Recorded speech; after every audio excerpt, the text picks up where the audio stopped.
갑니다.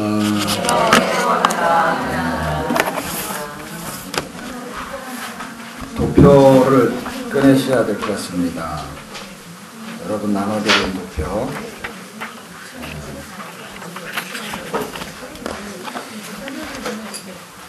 이거 다 갖고 끝날 때까지 갖고 오셔야 돼요.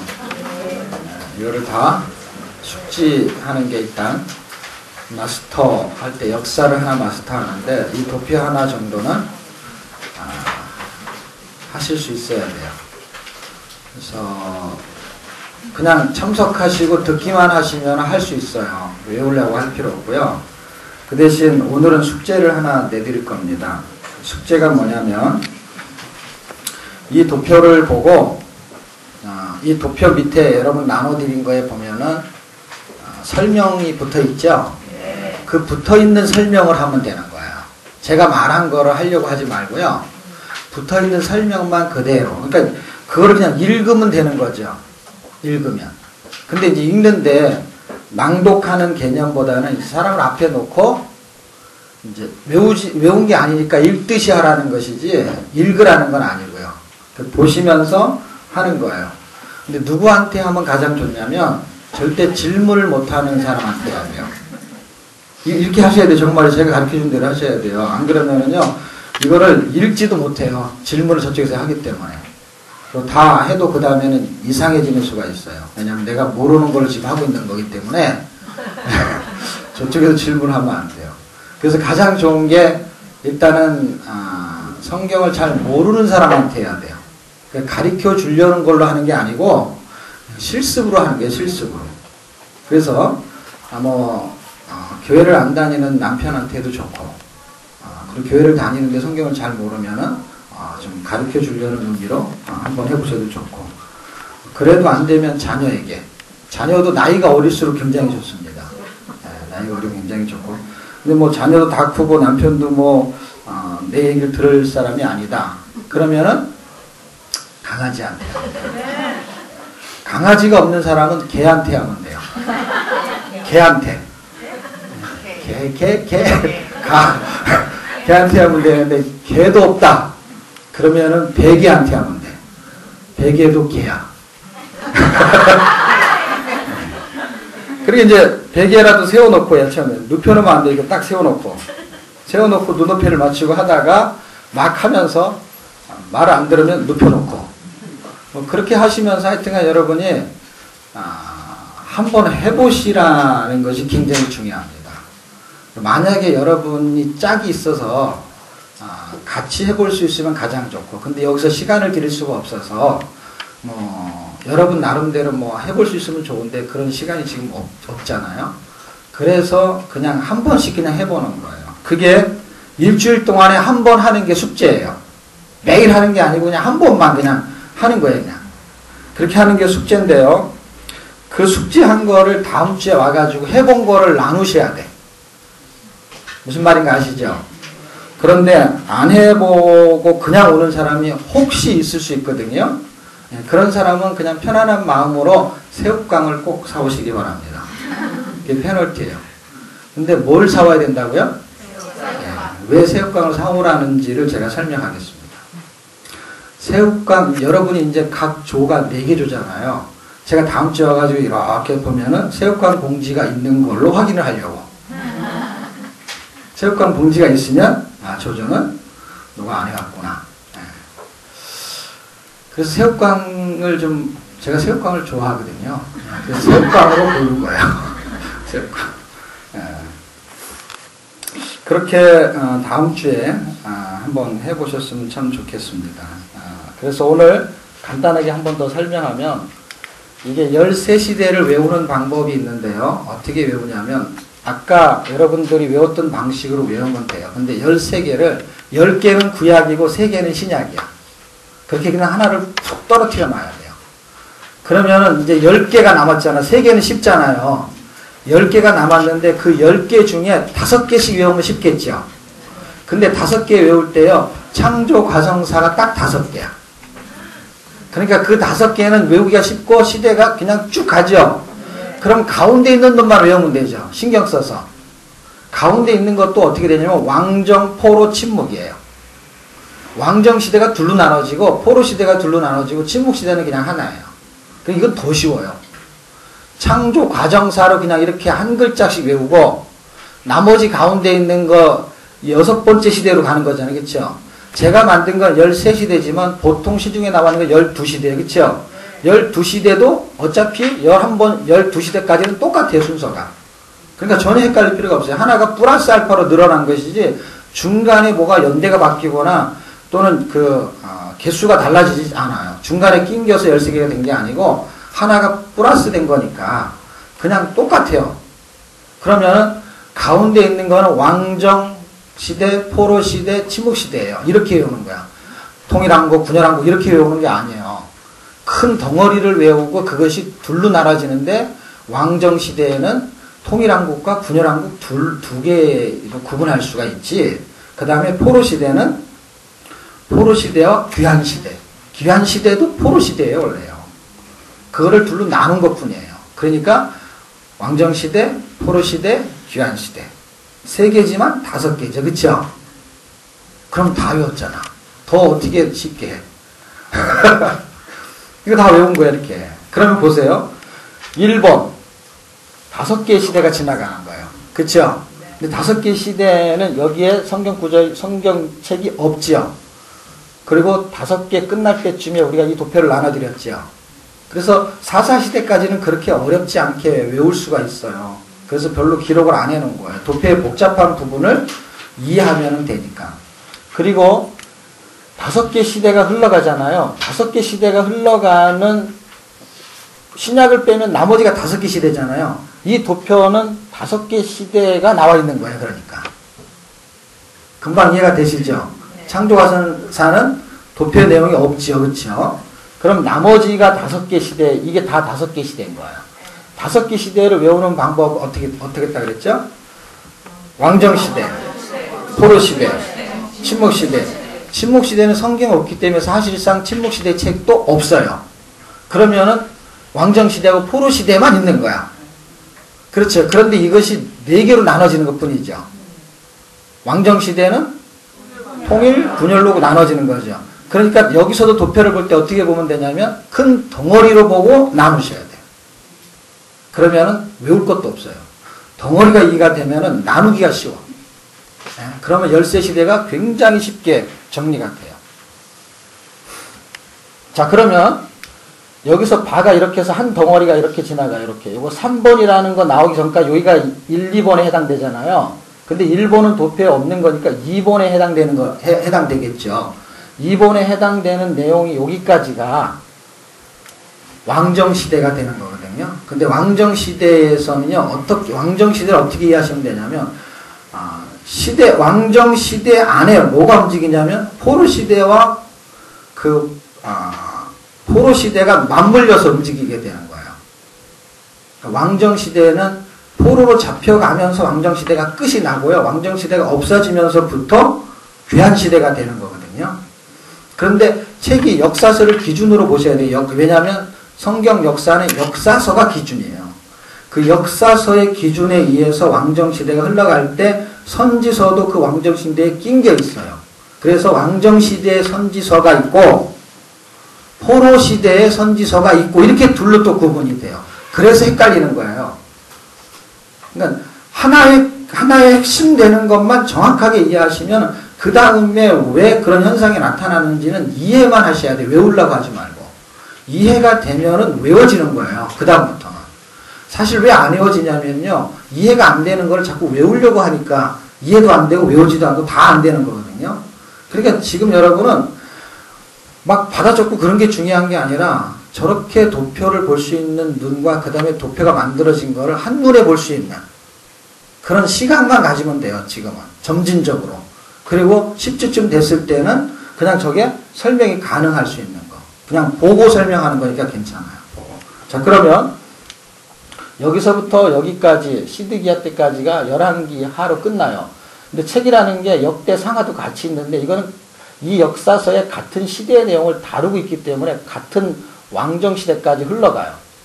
이 이후서부터 포로가 잡혀가서 포로시대가 되는 거예요. 그러니까 여기까지는요.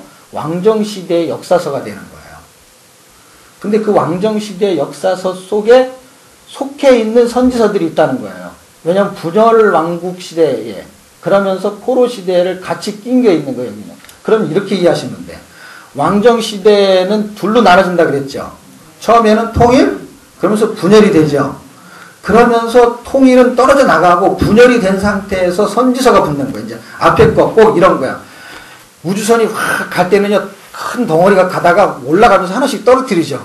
그리고 나중에 조그만 놈 하나 날아가죠. 아주 가볍게. 근데 그놈 날리기 위해서 그게 큰 덩어리가 있는 거예요. 요 놈 하나 날리기 위해서. 그러니까 여기서도요, 막 큰 덩어리가 움직이지만 하나씩 뛰는 거예요, 지금. 하나씩 뛰고 나중에 하나 남는데 그게 딱 예수 그리스도 띄우려고 움직이는 거예요. 그러니까 이게 내용이 별거 없는 게 그놈 하나를 공중에 띄워가지고 돌려가지고 그 윈공위성의 그 눈으로 이 다른 지역을 보는 것을 받아 먹기 위해 가지고 큰 에너지를 올린단 말이에요. 그러니까 그거 하나 올려서 그 눈으로 보는 거거든요.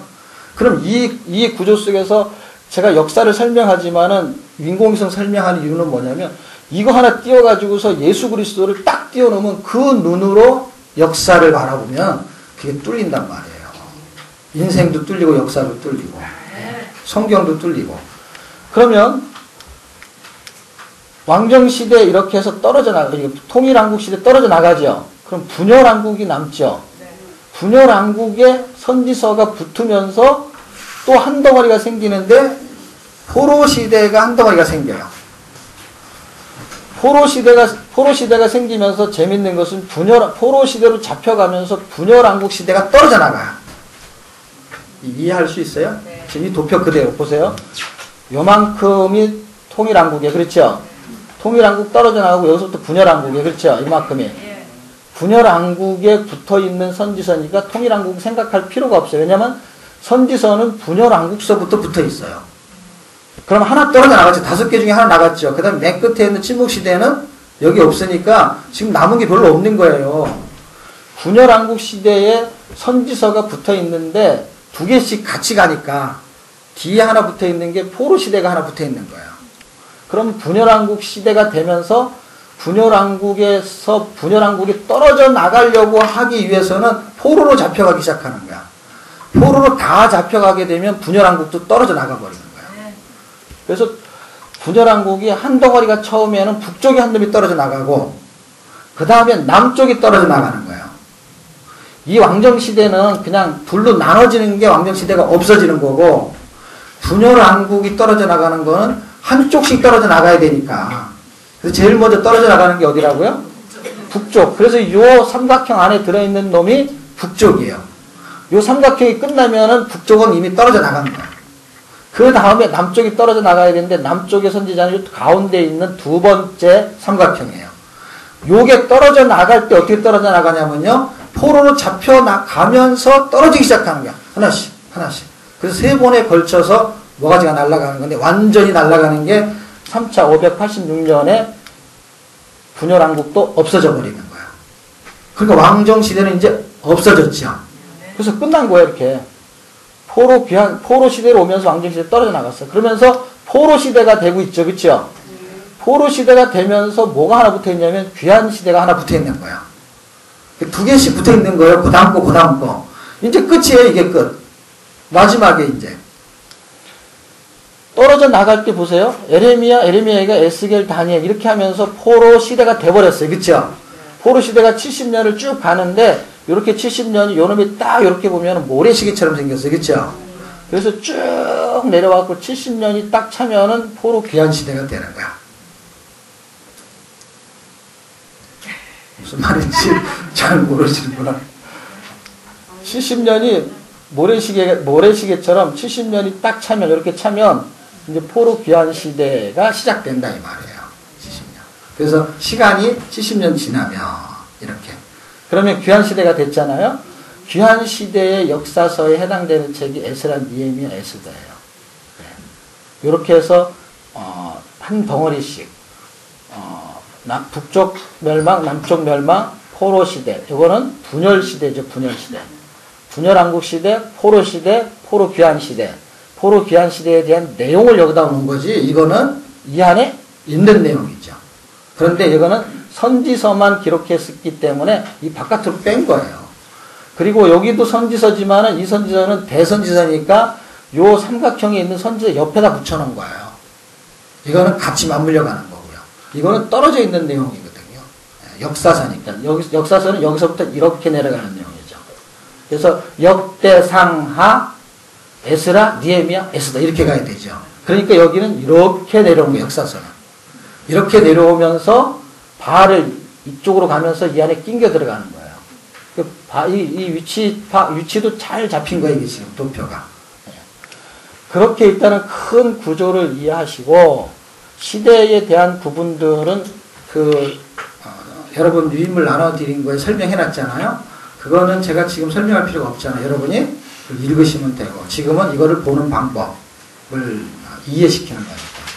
그렇게 여러분이 그런 기준을 가지시고 한번 해보시고 다음 주에 여러분이 나눔을 제가 들어보고 어떤 부분이 부족한지를 눈치를 채고 그 다음 주에 도움을 드리는 게 좋겠다. 왜냐면 지난주쯤 했어야 딱 좋은데 그래야만이 어떤 부분이 부족한지를 다음 주에는 캐치할 수가 없잖아요. 그렇죠? 그러니까 시간이 별로 없잖아요. 부족한 부분을 빨리 설명을 해줘야지 똑같은 아는 설명을 계속할 필요가 없잖아요. 그래서 일단은 여러분이 이번 주에 꼭 해보시고 그리고 와서 나눔을 하셔야 제가 그걸 듣고 어떤 부분에다가 좀 더 강조를 해야 여러분이 이해하기 쉬운지를 제가 좀 살펴보겠습니다. 자, 오늘은 이 도표는 이 정도만 하고요. 통일한국시대 151쪽 지난주에 사무엘 하 3까지만 했어요. 그래서 사무엘 하를 좀 하려고요. 이거는 일단 여기를 해놓고 해야 되는데 통일한국시대가 요 시가서는 통일한국시대에 욥기를 빼고 나머지 4권이 통일한국시대에 흘러가요. 통일한국시대 여기 이제 역대상도 통일한국시대 여기 좀 낑겨 있고요. 사실은 역대상하는 사무엘상하하고 같은 내용이고요. 열왕기상하가 역대하하고 같은 내용인데 저렇게 표시가 됐네요. 자, 일단은 오늘 원래 여기서부터 해야 되는데 그 전부터 한번 보겠습니다. 151쪽을 책을 보세요. 여기 지금 파워포인트는 지난주 건 넘어가서 없습니다. 29일을 보시면은요, 하나님의 성전을 건축하려는 다윗, 사무엘하 1장에서 7장 이렇게 돼 있잖아요. 구조를 좀 살펴봐야 될 것 같아요. 사무엘하의 구조가 어떻게 흘러가는지. 사무엘하는 24장으로 돼 있죠. 맞습니까? 24장까지 돼 있는데 거의 11장이면 절반쯤에 해당되죠. 11장에 가면은 다윗의 왕권이 굉장히 기울어지는 느낌이 들어요. 밧세바 사건으로 인해서. 그래서 아주 중요한 장이 11장이고요. 그리고 사무엘하의 굉장히 중요한 장은 7장이에요. 7장에서 무슨 이야기가 움직이냐면 마음의 성전인 그 하나님의 마음에 정말 흡족한 마음. 다윗이 하나님의 마음에 합했다라는 이야기를 많이 하잖아요. 근데 도대체 뭐가 합했는지를 찾을 수가 없는 거예요. 그냥 합했다는 얘기만 하는 거예요. 근데 무슨 마음이 합했냐면 하나님의 마음은 어디에 있냐면 늘 성전에 있었어요. 맞아요? 틀려요? 한번 찾아볼게요. 열왕기하, 왕상. 성경을 좀 보겠습니다. 열왕기상, 솔로몬 때.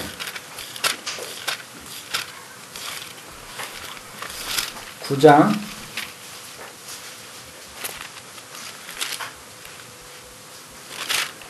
3절 말씀. 사무엘하 7장의 이야기의 결론치가 성전 건축인데요. 그것이 솔로몬에서 이루어지고 성전 건축된 다음에 주신 말씀이에요. 그러니까 이 이야기는 이미 이 마음을 말하고 있는 거예요. 9장 3절을 같이 읽겠습니다. 시작. 저에게 이르시되 내가 내 앞에서 기도하며 간구함을 내가 들었은즉 내가 너의 건축한 이 전을 거룩하게 구별하여 나의 이름을 영영히 그곳에 두며 나의 눈과 나의 마음이 항상 거기 있으리니. 성전에 누구의 마음이 있다는 거예요? 하나님의 마음이 있어요. 그러니까 다윗이 하나님의 마음과 합하다는 것은요, 성전하고 가서 만나야 되는 거예요. 아까 우리가 삼각형 설명했잖아요. 하나님이 계신 곳, 그 하나님의 말씀이 있는 곳, 그 방향으로 가게 되면은 하나님의 마음과 하나님의 말씀, 거기 가서 만날 수 있거든요. 근데 하나님의 마음과 합하려면 어디하고 하나님의 마음에 붙어야 되는데, 하나님의 마음을 어디에 있는지를 알면 좋은데, 그 하나님의 마음이 성전에 항상 거기 두었다라는 거예요. 근데 그 성전에 마음을 품고 있는 거예요. 다시 사무엘 하로 가면은요, 7장 3절.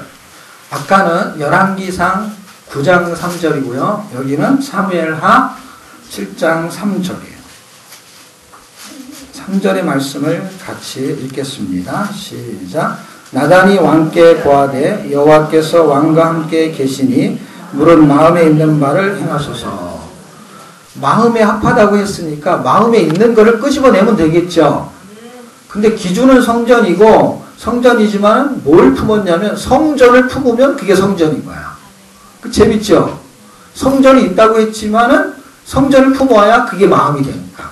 근데 마음에 뭘 품고 있냐면은 성전을 품고 있었던 거예요. 다윗이. 그러니까 하나님의 마음에 합하다는 게 바로 이거를 말하는 거예요. 하나님을 품고 있었다라는 거예요. 성전을 품었다라는 거는요, 뭘 품었냐면 하나님을 품은 거예요. 하나님을 마음에 두신 거란 말이에요.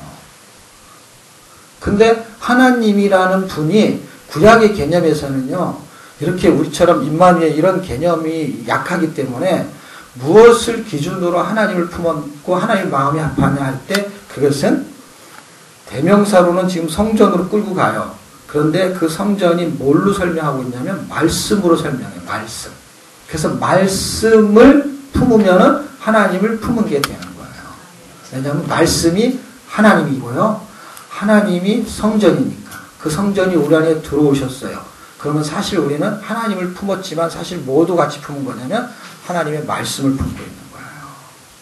그러니까 하나님을 사랑한다는 것은요, 사실 말씀을 사랑하는 거거든요. 말씀을 사랑하지 않고 하나님을 사랑한다는 것은 있을 수가 없는 거예요.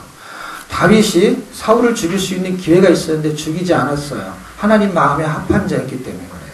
하나님을 품었어요. 하나님의 말씀을 품었어요. 그래서 그 말씀을 그냥 지키는 것이 하나님을 사랑하는 거예요. 그것이 신약에서 말하는 게 구약에서는 실제적으로 사람이 보여주고 있는 거예요.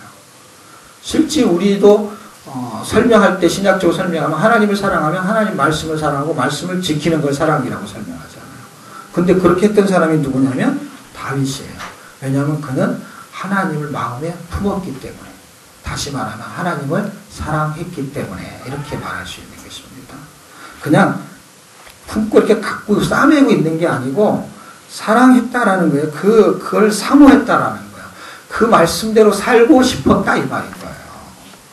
그놈은 미울지라도 하나님이 사랑하라고 하면은 밉지만 사랑하려는 것이 들어있는 거고 그것을 해낸 거예요. 왜? 하나님의 은혜로.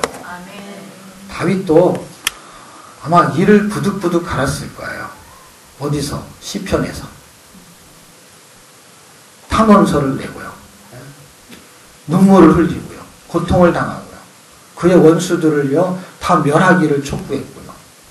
그렇지만 하나님의 은혜가 그에게 임해서 그의 손으로 피를 보지 않았던 그런 은혜를 하나님이 주셨습니다. 시므온이라는 사람이 계속해서 다윗을 욕할 때요, 다윗이 그를 살려줍니다. 그런데 솔로몬한테 얘기합니다. 그놈은 살려두면 안 되는 놈이야. 이렇게 얘기하고 죽습니다. 자기가 죽이지 않고요, 자기 아들 보고 죽이라고 해요. 그래서 시므온 다 죽어요. 그때 다윗을 방해했던 자들은 다 솔로몬 손에 죽습니다. 여러분. 자, 자, 그만큼 하나님의 은혜가 다윗에게 있었고요. 이 성전을 건축하려는 마음이 결국 하나님의 마음을 품었고 마음의 성전을 갖게 되었어요.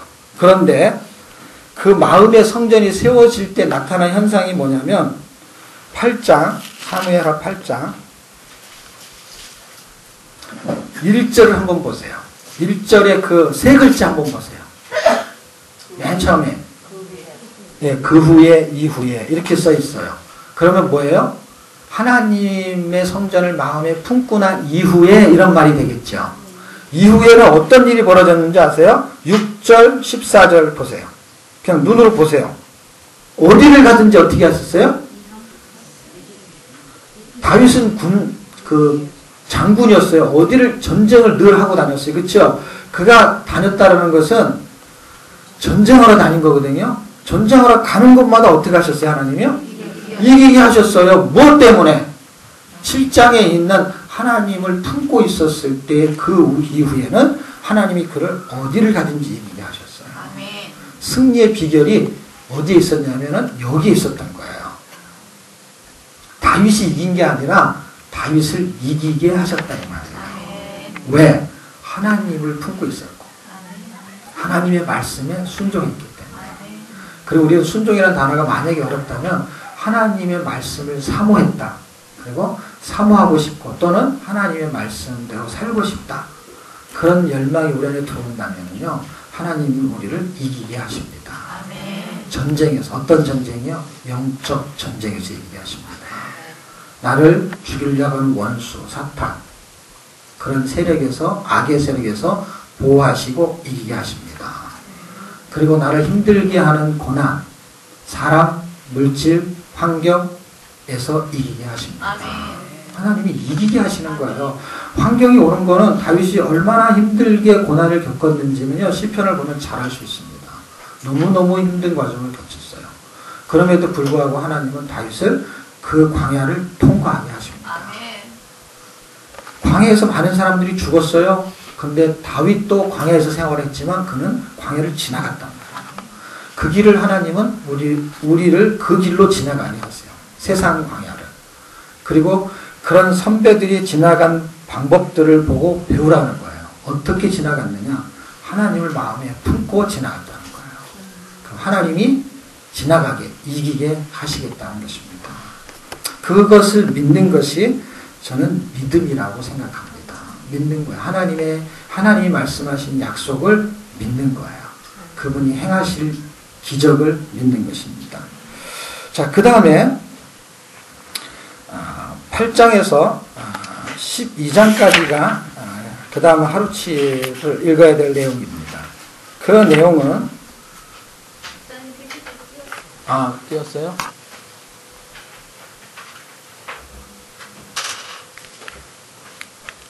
예. 29일. 우리 29일 했나요? 예, 했죠? 예. 성막에 대한 의미를 설명한 건데요. 성막을 가지고 지금 제가 설명한 거는 다윗이 갖고 있는 열망이 하나님의 말씀대로 살고 하나님을 품고자 하는 열망을 말하는 거고 그것의 결과가 전쟁에서 이기게 하셨다라는 것입니다. 하나님의 마음을 품은 다윗. 예. 성전 건축에 대한 의미, 성전에 대한 의미가 많거든요. 이제 앞으로 계속 성전에 대한 이야기는 포로 귀환 시대 갈 때까지 해야 되거든요. 근데 여기서 정의가 내려져야 돼요. 정의가 내려지는 성전은 이미 하나님의 마음을 갖고 있고 성전으로서 아버지와 아들의 관계가 성립이 돼. 왜냐하면 성전은 참 성전을 설명하려고 진행되는 거거든요. 그래서 하나님이 우리 안에 들어오시면서 내가 참 성전이 되면 그분이 아버지고 내가 아들이 되는 거예요. 그래서 실제 사무엘하에는 이런 내용, 부자 관계에 대한 내용을 설명하고 있고 그 아버지의 말씀대로 살지 않았을 때는 성전이 파괴되는 불순종으로 인해서 나타나는 현상을 성전 파괴로 설명하고 회복되는 것을 성전을 다시 건축하는 것을 회복시켜요. 이것이 왕정시대, 포로시대, 귀환시대에서 다윗과 하나님과 약속한 성전의 관계가 회복되는 걸 보여주고 이것이 실제 예수님한테 그대로 이루어지게 됩니다. 그래서 성전이 굉장히 중요합니다. 성전이 성막이었고 실제는 그리스도고 성도에게 임마누엘로 나타나고 그 하나님과 아들의 관계를 이렇게 하나님의 자녀답게 살도록 훈련시키는 관계로 하나님이 진행시켜요. 이 부분을 왜 다루냐면요.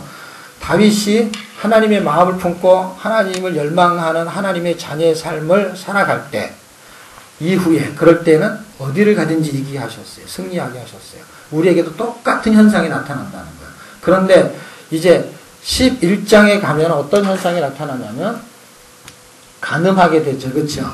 이 밧세바라는 것을 잘 보세요. 여기 B-A-T-H 바트 그러면 이게 목욕이에요. 목욕. 근데 S-H-E는 여자예요. 목욕하는 여자를 봐라. 한국말로 해석해야 돼. 끝에는 다 계속 영어로 해석하면 해석이 안 돼요. 영어, 한국말 이렇게 해석해야 돼요. 목욕하는 여자를 바라보다가 이런 일이 생긴 거예요. 네. 목욕을 자주 했나 봐. 그런데 엎친 데 덮친 격에 어떻게 이것을 좀 잘 어떻게 감추려고 하다가 간음죄를 은폐하기 위해서 그 남편이 우리야를 전쟁터에 죽게 만드는 아주 엄청난 사건이 발생하게 됩니다. 그래서 간음과 살인죄가 벌어져요. 근데 이게 성경 구절을 왜 제가 찾아보려고 하냐면 이후에라는 말들을 굉장히 재밌게 등장하는 거야. 지금 7장의 사건이 나타나고 7장의 사건 하나의 마음을 품었잖아요. 그러면서 8장에서는 그 사건으로 인해서 이후에 어떤 일이 벌어지죠. 그럼 이거 똑같이 그래야 돼. 보세요. 11장의 사건이 벌어지죠. 그렇죠? 11장의 사건이 벌어지고 나서 12장에는 그 사건의 연장선에서 이야기가 진행되는 거거든요. 그리고 나서 13장에 가면은 재밌게도 1절에 뭐라고 써 있어요?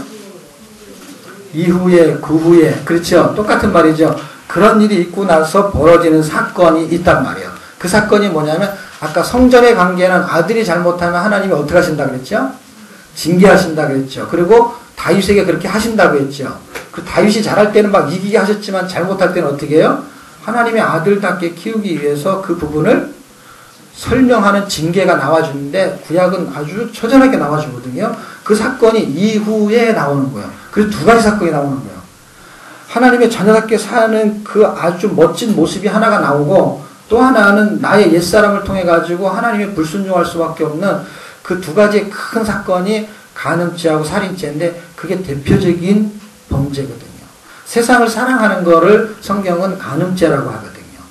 그거를 하나님은 눈뜨고 못 보는 거예요. 그 우리가 지금 그렇게 살고 있다는 걸 설명하려고 하는 거예요. 야고보서 4장 4절은요. 세상을 사랑하면 하나님과 원수가 되고 그것은 하나님에 대해서 간음이다 라고 기록해놨어요. 그 영적인 간음에 대해서 하나님은 가만 놔두지 않으시는 거예요. 징계를 하신다는 거예요. 그리고 사람이 미워가지고 죽이기 쉽도록 하는 마음을 품고 있는 것을 살인죄로 본다고 산상수훈에서 예수님이 말씀하셨어요. 늘 마음에 품는 거예요. 저는 죽이고 싶도록 하는 것을 성경은 살인죄다라고 규정합니다. 그런 죄에서 발생하는 일들을 다윗이 어떻게 통과했느냐를 설명해야 돼요. 이렇게 하면 잘못하니까 혼나니까 잘못하면 안 돼. 그렇게 설명할 필요 없어요. 왜냐하면 아무리 그렇게 설명해도 설명하는 사람부터 잘못하게 돼 있어. 설명하는 놈이 먼저 잘못해. 설명을 하지 말아야 돼. 왜냐하면 다 거기에 걸려들게 돼 있거든요. 다윗이 걸려들었는데 누가 안 걸려들겠어요? 다윗 같은 사람이 걸려들었다고요. 그런데 어떻게 안 걸려드냐고요. 세상을 어떻게 안 사랑할 수 있냐고.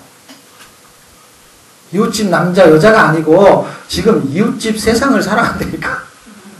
이웃집에 살고 있는 사람의 이름이 이 세상이야. 이 세상이야. 이 세상. 이 세상이 그러면서 말하잖아요. 내가 이신 줄 몰랐네. 김세상에 이런 사람 없잖아. 이 세상에 이렇게 말하잖아.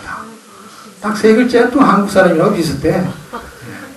그래 너무 사랑해 이 세상을. 그러니 하나님 앞에서 거기에서 피해갈 사람이 아무도 없어요. 왜냐하면 세상의 환란을 안 겪을 사람이 있어요, 없어요? 없어요. 이게 세상을 사랑할 수밖에 없는 인간의 나약함이 그게 세상의 환란을 피해갈 수 없다는 거예요. 그러니까 세상의 환란을 피해갈 수 없는데 어떻게 뚫고 갈 수 있느냐를 성경은 설명하고 있는 거예요. 너희들은 다 다윗과 같이 세상에 걸려서 넘어질 수밖에 없고 하나님 말씀에는 순종할 수 없는 존재라는 걸 계속 설명하는 거예요. 인간의 나약함을. 그것을 설명하는 것이 확 받아들여지게 되면 그 다음에 어떻게 돼요? 다윗과 같은 자세를 품게 되는 거예요. 다윗은요, 나단이 왔을 때 어떻게 했냐면요, 그냥 꼬꾸러지기 전에 그게 나다 그랬잖아요. 나단은 너다 그러고, 그러니까 다윗은 그게 나다. 맞다 말이야. 네가 바로 그 암양 한 마리 있는 거를 빼앗은 그 아주 돈 많은 부자가 바로 너다 이런 거야. 나다니 나다 그래야 되는데 너다 그러니까 깜짝 놀란 거야 다윗이. 그런데 다윗이 맞다 그런 거야. 맞다. 내가 맞다 그런 거야. 그러면서 그냥 납작 엎드리는 것이 그걸 통과하는 방법이라는 거예요. 죄에서 통과하는 방법은 죄를 인정하는 거예요. 예수 믿지 않는 사람들이 왜 계속 죄 때문에 죽는지 아세요? 그러니까 나 때문에 죽는다고 해야 되는데 죄 때문에 죽는다고 하니까 발음을 잘 이해 못하시다가 죄 때문에 죄 때문에 그냥 죄 때문에 말이야. 죄 때문에 전업 때문에 죄 때문에 자기가 그런 죽을 만한 죄를 졌다고 믿지 않고 인정하지 않고 알지도 못해요. 그래서 죄를 용서받지 못하는 거예요. 죄를 여러분 용서라는 거는 잘못했을 때 용서가 발생하는 거죠. 근데 잘못 안 했는데 무슨 용서가 발생하고 잘못을 구할 수가 있습니까? 용서를 구할 수가 있어요. 예수 안 믿는 사람은요, 예수 안 믿는 것이 지옥에 가는 것보다 더 큰 죄라는 것을 모른다니까요. 그리고 자기가 그런 죄인이라는 걸 알지 못하기 때문에 성경이 모든 사람이 죄를 범하였으니 당신은 죄인입니다 이렇게 말할 때 쿠팡기도 안 끼는 거예요. 왜? 나는 죄진 게 없고 죄를 졌다 할지라도 무슨 지옥에 갈 만한 죄도 아니고 그리고 사형에 해당할 만한 죄를 진 적이 없기 때문에. 그리고 살아보니까 예수 믿는 사람보다 훨씬 깨끗하고 잘 살았어요. 자기가 볼 때. 그놈들은 교회 와서 사기치고 막 계속 뭐 원망이나 하고 불평이나 하고 이 사람은 훨씬 구제도 더 많이 하고. 구제라는 게 꼭 여러분 교회 와가지고 구제연금만 구제가 아니에요. 이렇게 뭐 어려운 데 사는 사람들 도와주고 하는 게 예수 안 믿는 사람들이 훨씬 많이 하거든요. 보이지 않는 손길이 있거든요. 그렇게 살았던 사람들이 교회에 와서 겉에서 보니까 막 싸우고 막 난리 피고 하는 사람들 보고 이간질하는 사람들을 보면서요. 그 사람들이 예수 믿을 필요 없는 거고 자기들은 별로 잘못한 것도 없는 거예요.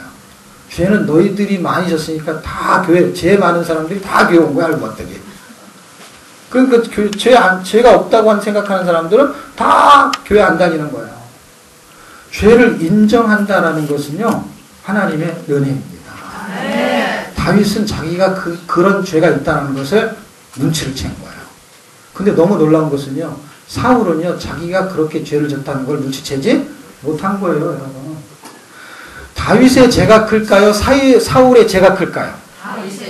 다윗의 죄가 훨씬 큽니다. 윤리적으로 볼 때 다윗의 죄가 크죠. 사울의 죄는 윤리적으로 그렇게 크지 않아요. 그런데 하나님의 말씀에 비추어 볼 때 더 큰 잘못한 다윗은 용서를 받아요. 왜? 죄라는 거하고 질병이라는 걸로 제가 설명을 할게요. 한 사람은 감기에 걸렸어요. 또 한 사람은 암에 걸렸어요. 누가 죽기가 쉬울까요? 암에 걸린 사람은 죽기가 쉬워요. 감기에 걸린 사람은 그렇게 그냥 콜콜 대다가 그냥 그래도 거의 다 살아요. 그러면 둘 다 질병에 걸린 거예요. 그렇죠? 이걸 질병이라 그래. 그런데 질병에서 나으면은 날 수 있는 질병은 괜찮은 게 걸려도 그렇죠? 근데 질병에 걸리면 한 번 걸리면 안 나면은 굉장히 위험한 거예요. 암 같은 거 걸리면은 날 수 있는 확률보다 죽을 수 있는 확률이 높기 때문에 암에 걸리면 이거는 그냥 죽음이라는 생각을 가질 수밖에 없어요. 그 무서운 거예요. 그런데 암에 아무리 걸려도요, 그냥 타이레놀 하나를 먹으면 쑥 날 수 있다 라고 하면 암이 무서워요, 안 무서워요? 안 무서워요. 그런데 감기에 걸렸는데 아무리 감기약을 먹어도 안 나요. 그럼 감기가 무서운 거예요. 그럼 보세요. 감기는 작은 질병이고 암은 큰 질병이에요. 그러면 너무 중요한 건 뭐냐면 작다 크다에 있지 않다라는 거예요. 작다 크다에 있지 않고 나을 수 있느냐 없느냐가 중요한 거예요. 무슨 말인지를 이해하셔야 돼요. 보세요. 암에 걸렸는데도 어떻게 했는데 낫어. 물론 소수를 할지라도. 여기도 대다수는 다 나는데 소수가 안 낫는 경우가 있어요. 그러면은요, 이거는 어떤 질병에 걸렸냐보다 더 중요한 거는 질병에서 나을 수 있는 질병이냐, 못 낫는 질병이냐, 이게 더 중요한 거예요. 그럼 죄라는 건 똑같아요. 죄가 경한죄가 있고 중한죄가 있어요. 사울의 죄가 있고 다윗의 죄가 있어요. 그런데 용서를 받았느냐 못 받았느냐가 중요한 거예요. 우리는 너는 무슨 죄를 졌지? 무슨 죄를 졌지? 하나님이 보실 때는 다 똑같은 죄거든요. 그런데 용서받지 못하는 죄가 있고 용서받을 수 있는 죄가 있고 또 하나는 용서받는 것과 못 받는 것의 차이가 엄청나게 중요합니다. 요한복음 8장에는요. 가늠하다 잡힌 여인이 있어요. 그래서 엄청난 죄를 져서 사형에 해당되는 죄예요. 그리고 그 둘러선 무리들이 그 사람을 정죄해요. 그래서 죄 없는 자가 먼저 돌로 쳐라 할 때 아무도 돌을 던지지 않고 가버렸어요.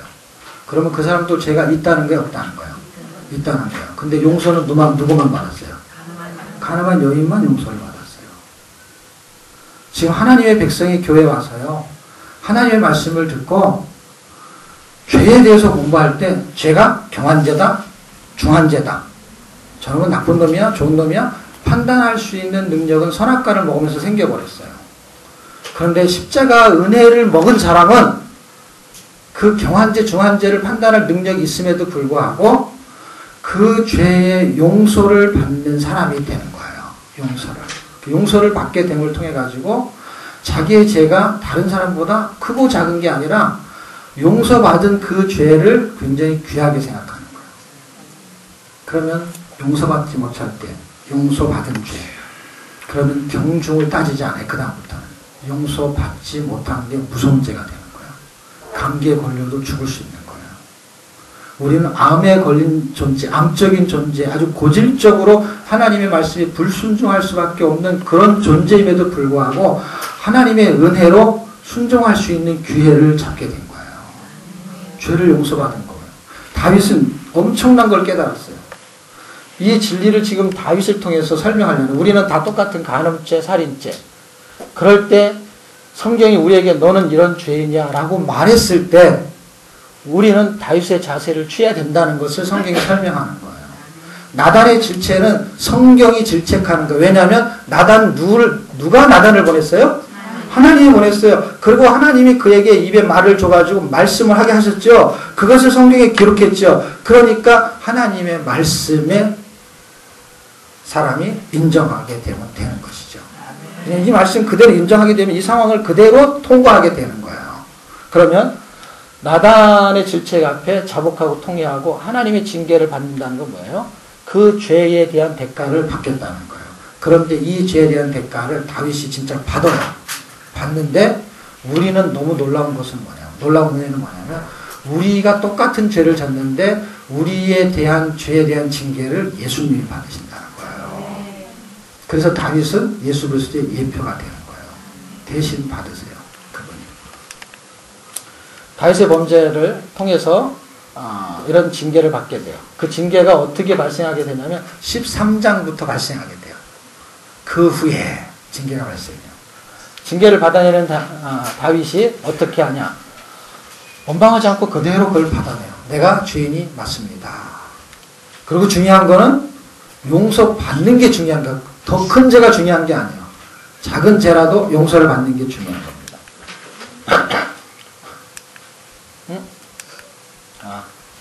뒤로 넘겨줄래요? 이제 오늘 해야 될 부분이 31장. 이제 이후에 얘기가 나오는 거죠. 13장, 그쵸? 그게 이제 오늘. 자, 이후에 13장 1절을 보셨죠? 그럼 보세요. 하나님의 성전을 품고 있을 때는 어떻게 했다고요? 이후에? 승승장구했어요. 승리할 수, 이길 수 있어요. 우리가 어떤 좀 고통이 오고 환란이 오고 남편이 힘들게 하고 자식이 힘들게 하고 돈 힘들게 할지라도 그걸 이겨낼 수 있는 은혜를 주세요. 그런 거하고 똑같은 거예요. 그런데 그게 마음의 성전이 무너졌을 때를 간음과 살인은 마음의 성전이 무너졌을 때 기준이 성전이에요. 말씀 앞에 그냥 무너져 봤을 때 그 말씀을 지켜내지 못했을 때 나타나는 현상은 어떻게 돼요? 쫓기고 욕을 먹게 돼요. 압살롬한테 쫓기고 신하한테 욕을 먹게 됩니다. 그 사건이 등장하게 됩니다. 15장 1절 한번 보실래요?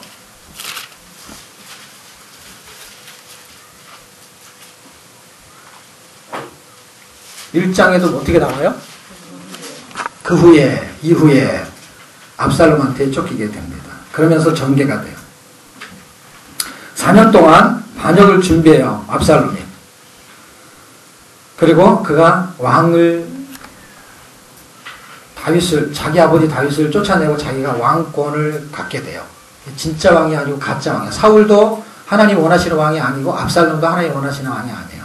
왜 하나님이 원하시는 왕이 아니냐? 하나님이 원하시는 왕은 사사시대 때 보여주셨어요. 어떤 게 하나님이 원하시는 왕이냐면 레위가 하는 말씀을 듣고 그 말씀이 왕노릇하는 왕을 하나님은 원하시는 왕이에요. 왕 같은 제사장. 사울을 왕으로 세워갔을 때에 하나님이 그를 폐위시킬 때 뭐라고 했냐면 네가 내 말을 버렸기 때문에 나도 너를 버려 왕이 되지 못하게 하리라 라고 했어요. 그러면서 다윗을 세워요. 다윗은 반대로 똑같은 말 안 했지만 이게 똑같은 반대적인 얘기가 되죠. 네가 내 말을 지켰으니까 내가 너를 왕이 되게 하리라 이렇게 되는 거예요. 그러니까 왕의 기준은 뭐에 있는 거예요? 말씀에 있었던 거예요. 말씀이 왕노릇하는 왕을 세우려고 했던 것이죠. 그런데 압살롬이 왜 가짜 왕이냐면 사울 같은 가짜 왕이냐면 하나님의 마음을 사는 것이 아니라 하나님의 마음을 품는 것이 아니라 누구의 마음을 샀냐면 백성들의 환심을 샀어요. 환심이 마음을 산 거란 말이에요. 하나님의 마음을 사는 게 아니라 목사가 성도들에게 성도들의 환심을 사는 거예요. 그래서 그 사람 듣기 좋은 얘기만 하는 거예요. 진리를 말하지 않는 거예요. 그러니까 백성들이 그 사람이 너무 좋은 거야. 압살롬이 왕이 되면 너무 좋은 거야. 그런데 하나님의 마음을 사지 않고 사람의 마음을 산 압살롬은 하나님이 당연히 폐위시키죠. 왜? 사울을 폐위시켰는데 압살롬을 그냥 살려줄 리가 없지요. 더 비참하게 죽음을 맞이하게 되죠. 그럼 여기서 얻을 수 있는 하나님의 마음은 뭘까요? 하나님의 마음을 얻어내는 자가 지혜로운 자죠. 하나님의 마음을 사는 거예요. 하나님의 마음. 제가 책을 쓰고 이런 강의를 하고 하면서요. 제가 놓치고 싶지 않은 게 뭐냐면 하나님의 마음을 사는 강의를 하려는 거예요. 하나님의 마음을 사는 책을 쓰고 하나님의 마음을 사는 목회를 하고 하나님의 환심을 사야 되는 거예요. 근데 하나님의 마음을 사는 것을 그 다윗이 가장 잘한 인물로 뜨고 있는 거예요. 어떻게 해요? 하나님의 마음에 합하다는 것은 하나님의 마음을 샀다는 거예요. 그렇죠? 하나님의 마음을 사는 것은요. 말씀을 사모하는 거라니까요. 그게 하나님의 마음을 사는 거예요. 그리고 어려운 상황을 계속 밀어넣어도 어떻게 해요? 왜 사람들이 저렇게 하지? 지금 이번에 나온 세미나 한 그 책이 불안조에서 만들어준 책이잖아요. 근데 불안조에서 세미나를 안 하려고 그래요. 그리고 굉장한 그 견제를 해요. 그래서 왜 그렇게 하지? 이해할 수 없을 때 왜 그렇게 하지잖아요. 왜 그렇게 다윗이 힘들었을까요? 하나님은 배후에 사울의 배후에는요 하나님이 있지 않고 다윗의 배후에 하나님이 계시거든요. 어디를 가든지 이기게 하는 분이 하나님이었는데 어디를 가든지 쫓기게 하셔요. 이상하게 안 되게 하시는 거예요. 기름도 하나님이 부으셨는데 그리고 하나님 말씀대로 사는데 이상하게 고난 속에 있어요. 왜 38년 동안 사울을 계속 왕권을 유지하게 하셨을까? 이 사무엘 상 13장과 15장의 사건은요, 2년쯤에 있었던 사건이거든요. 근데 벌써 2년 만에 왕권은 이미 하나님의 마음에서 떠나버렸거든요. 그럼에도 불구하고 38년을 그냥 왕권을 유지하게 만들어요. 그리고 다윗을 10년 동안 광야에 쫓겨 살게 만들어요. 그거는 우리가 사건으로 공부하면 그냥 그렇게 그게 스토리예요. 그런데 그 스토리를 만들어낸 하나님의 의도가 있었겠죠. 하나님은 분명히 다윗을 두고 있었어요. 다윗을 통해서 예수 그리스도의 모델을 만들어내는 게 하나님의 목적이었고 하나님의 영광을 받기 원하셨어요. 다윗을 통해서. 근데 고난 중의 영광이 가장 강렬하잖아요. 어저께 저녁에 오니까 요새 한참 스케이트를 또 열심히 타는 사람도 있잖아요. 네. 타는데 자매 5명이 막 열심히 해가지고 3000m에서 금메달을 땄잖아요. 그런데 그게 중국에서 역전을 당하는 상황에서 다시 이렇게 확 일어나면서 금메달을 따게 됐잖아요. 근데 그 전에 8년 전인가 언젠가 1위로 들어왔는데 중국한테 뺏겼다는 뭐 그런 얘기가 있더라고요. 저는 처음 듣는 얘기인데 8년 전부터 그런 억울한 상황들이 있었나 봐요. 그거를 다시 한번 이렇게 회복하는 기회가 되었다 해가지고 그 금메달이 그 사람들한테는 너무 값진 거예요. 똑같은 금메달인데 다른 거예요. 고난 속에서 하나님이 우리를 고난 속에 밀어놓고 믿음으로 살게 하는 그 환경들이 우리에게는 꼭 금메달 같은 것이죠. 인생의 금메달. 그래서 성경은 뭐라 그러냐면 그냥 금메달이라고 하면 너무 약하니까 천국에 가면은 길바닥에 까마른 게 금이래나 뭐래나. 그래갖고 사람들이 천국에 가면은 우리가 중국에 가면 중국 화폐로 바꾸고 미국에 가면 미국 화폐로 바꾸잖아요. 그래서 천국에 가서 돈 많은 사람이 쓰려고 하면은 미국 돈을 가져갈 수도 없고 중국 돈을 가져갈 수도 없고 한국 돈을 가져갈 수도 없고 그러니까 그냥 만국에 다 공통적인 돈이 금이거든요. 모든 나라가 통용하거든요. 그래서 금으로 바꿔갔대요. 그랬더니 아브라함이 마중을 나왔대나 누가 마중을 나왔대나 나중을 나와가지고 무슨 아스팔트를 왜 갖고 왔냐고 그러더라고요. 여기 다 있는 아스팔트를 무겁게 왜 들고 왔냐고. 바닥에 깔린 게 금이에요. 그래서 성경에서는 멸류관을 얘기할 때 생명의 멸류관이라고 말하죠. 그 생명을 주신 그분의 생명으로 사는 것이 멸류관이란 말이에요. 생명이 멸류관이 어디가 있어요? 멸류관이 있지만 무슨 생명이 여기서 꼼짝부터 움직입니까? 생명의 멸류관이라는 거는 예수의 생명으로 사는 게 그게 멸류관이란 말이에요. 그 멸류관을 말하는 거예요. 그 생명으로 살아주면 이미 우리는 생명의 멸류관을 부여받은 거 갖고 사는 거거든요. 그런 과정을 통해서 하나님 우리를 뚫고 가게 만듭니다. 나는 죽고 예수가 사는 그 은혜가 광야 생활을 진입하게 만드는 하나님의 지혜입니다. 왜냐하면 하나님은 나를 띄우는 게 목적이 아니라 나를 낮춰가지고 하나님의 영광을 받으시려고. 그래서 내가 납작 낮아지게 다윗을 저렇게 낮아지게 하는데 1등 공신이 밧세바잖아요.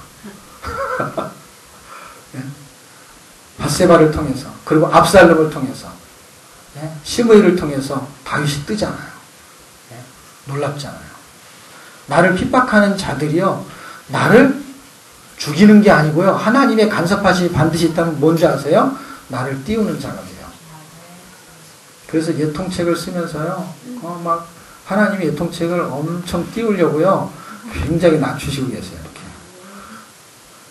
그래갖고 우리 지금 강의할 장소 얻어놓은 데가 임대료가 80만 원인데 70명이 차야 되는데 어제까지 등록한 사람이 한 30명밖에 안 된대요. 그래가지고 지금 30명 가지고 해야 될 상황이에요.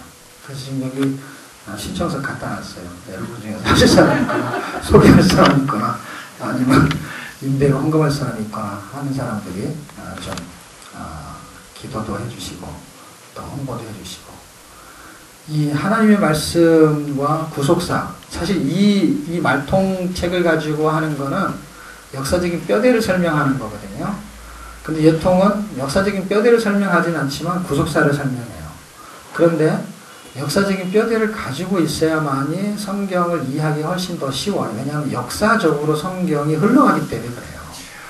그래서 말통책을 기초적으로 해든지 통통을 하든지 하나의 역사적인 기준을 갖고 계셔야 되고, 그래서 제가 국리 끝에 이렇게 계속 설명을 아무리 많이 해도 역사적인 뼈대는 어떤 연습이 필요하고 실습이 필요해서 도표를 현실화하기 위해서 지난 텀에도 도표를 설명했지만 현실화하려고 하는 거예요. 현실화하는 건 뭐냐면 여러분이 그걸로 충분히 강의할 수 있게 만들고 싶은 거예요. 안 그러면 계속 와서 배워야 되잖아요. 그렇게 하는 게 목적이 아니라 짧은 시간에, 물론 한 텀에 가능하면 좋고 안 되면 두 텀을 할 수 있어도 좋고, 여러분이 어떤 하나의 그 프레임을 딱 자기 것이 돼가지고 그것을 여러분이 사용할 수 있게끔 작업을 해야 되겠다. 그래서 이번에는 작정을 하고 5주 때부터 나눠드리고 그리고 계속 설명을 해가면서 여러분도 할 수 있습니다 라는 그 설명해주고, 그리고 또 실습까지 해보라는 거예요. 있잖아요. 개가 있잖아요. 개가. 베개도 있고 모든 게 있잖아요. 준비가 다 돼 있잖아요. 충분히 할 수 있거든요. 그렇게 한번 해보시면 이 역사적인 기본 프레임이 생기잖아요. 그 생긴 거에는 뭐가 흘러가냐면 역사는 그냥 역사가 아니라 하나님의 구원 역사거든요. 그래서 역사만 알면 안 되고 구원을 알아야 되는데, 구원 역사를 신학적인 용어로 줄이면은 구속 사라라는 거예요. 그러니까 그것도 어려운 게 아니에요. 그걸 탁탁 붙이면 그게 구속사예요. 그 내용이 성경 전체가 하는 내용이에요. 어디를 가도 그 내용만 설명해요. 그렇기 때문에 그 구조를 딱 갖고 계시면은 여러분은 성경의 내용이 말하려고 하는 핵심을 꿰고서 성경을 읽게 되고 성경을 설명할 수 있는 교사가 될 수 있는 거예요. 그런 사람으로 여러분이 세워지기를 제가 소망하는 마음으로 이 프로그램을 하는 거거든요. 돈을 벌려고 했으면 이렇게 하지 않아요. 출발 자체 이렇게 하지 않아요. 돈을 벌리면요, 준비를 잘 해가지고요, 광고를 하면 돼요. 왜냐면 제가 국동방송에서 강의도 하고 광고를 해봤기 때문에 사람이 온다는 걸 제가 알거든요. 왜냐면 해봤으니까. 사람이 진짜 오거든요. 광고하고요. 왜냐면 제가 설명하는 게 다른 통도하고 다르다는 걸 한번 들어본 사람은 알거든요. 반드시 오거든요. 그 사람이 또 데리고 오거든요. 근데 그때 이후로 제가 한 번도 광고한 적이 없어요. 하나님이 어떻게 하실지를 기대하는 마음을 갖고 있는 거예요. 왜냐하면 어떤 사람이 배워야 되냐면 말씀을 사랑하는 사람이 배워야 돼요. 아멘. 말씀을 전달하는 사람이 배우면 안 되고요. 말씀을 사랑하는 사람, 하나님의 마음에 품은 사람이 배워야만이 그의 제자가 예수의 제자가 되는 거예요. 아멘. 안 그러면 실력 좋은 사람 만나서 좋은 게 아니에요. 하나님을 사랑하는 사람을 만나셔야 돼요. 아멘. 그 사람이 실력이 좀 부족해도 괜찮은 거예요. 그렇지 않으면요, 천국에 가서 할 얘기가 없는 거예요. 실력 좋은 얘기를 하나도 안 하거든요. 왜냐하면 실력 좋은 사람이 다 천국에 가 계시거든요. 실력 좋은 사람 너무 많거든요. 하나님을 사랑하는 사람이 필요합니다. 하나님한테는. 말씀을 사모하는 사람. 그 사람에게 하나님은 실력도 부여할 줄 믿습니다. 제가 성경 읽을 때 성경에 대한 실력이 하나도 없었거든요. 거짓말이 아니에요. 여러분은 저 사람이 목사니까 신학을 했으니까 저렇게 내용 설명을 잘하겠지. 천만의 말씀이에요. 신학을 공부하고 나서 성경을 읽는데 성경이 하나도 모르겠어요. 무슨 말인지를 모르고 가리키는 거야. 그러니까 설교도요, 뭔지도 모르고 설교하는 거예요. 그러니까 성경 얘기를 할 수가 없는 거예요. 그냥 교훈이나 아니면은 정치나, 그리고 그냥 예수 잘 믿어라 말하면서 어떻게 해요? 학생 공부 잘하고 그냥 열심히 살아라는 얘기예요. 성경이 진짜 믿어지고 이게 사실이라는 걸 알게 되면은요, 여기서 눈을 뗄 수가 없는 거예요. 보하고 그 생명과 같은 이야기들이 이거를 읽으면 읽을수록 캐내어지기 때문에. 여러분이 이렇게 길거리 지나가다가요, 금광을 발견했다고 치자고요. 그리고 그 금광을 자기 것으로 만들었다고 치자고요. 그러면 가서 금을 파낼 때요, 호미를 갖고 가겠습니까? 삽을 갖고 가겠습니까? 그냥 이렇게 손가락으로 그냥 조금씩 팔아서 겸손하게 살지, 그런 사람은 없거든요. 그게 돈 앞에 겸손한 사람은 없어요. 돈을 보면 환장하지. 금백을 발견하면은요, 그거를 많이 캐내고 싶은 마음이 들거든요. 성경은 그런 금맥이거든요. 금관이에요. 이걸 캐내려고 한다니까요. 캐내어지거든요. 더 큰 도구를 가지고. 그게 말씀을 사랑하게 되는 거고, 읽음을 통해서 하나님이 그런 은혜들을 주실 줄을 믿습니다. 자, 이렇게 징계를 받게 되어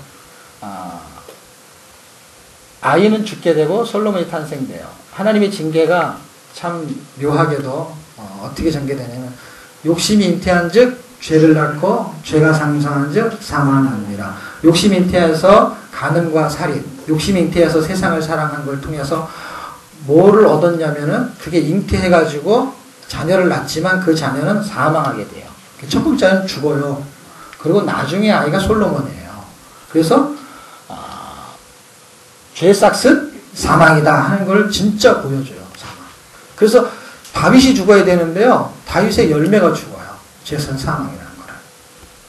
그리고 가족 내에 압살롬의 반역도 일어나지만, 가족 내에 암논이 그 다말을 범함으로 인해 가지고 사건이 발생하게 되는데, 그 다말이 압살롬하고는 같은 형제 자매고요, 암논하고는 배다른 형제예요. 그래서 암논이 이를 갈고 있다가, 이를 갈기만 하면 괜찮은데 칼까지 같이 갈았나 봐요. 그래가지고 이도 갈고 칼도 갈고 그래가지고 그 칼로 압살롬이 암논을 죽이게 되죠. 그러면서 쫓겨가고 있다가 방랑생을 하다가 다시 요압 장군의 그 청거에서 다시 돌아오게 되고, 그러면서 한 4년 동안은 왕궁 앞에 멀리 떨어져 있어서 사람들이 왕궁 앞에 가가지고 다윗에게 뭔가 하소연을 하려고 할 때마다가 너 무슨 일로 왔냐 할 때 이렇게 어려운 일로 왔어요. 그러면은 압살롬이 그 앞에 앉아갖고 그 사람들의 마음을 사는 판결을 다 해준 거예요. 그 다윗한테 못 가게 하고. 그래서 왕의 마음, 그 백성의 마음을 가로챘어요. 그래서 환심을 이미 사놓은 상태에서 사람들이 다 압살롬의 손을 들어준 거예요. 이미 작업을 다 해놨단 말이죠. 4년 동안. 그리고 나서 20장에는 세바의 반역이 벌어지게 돼요.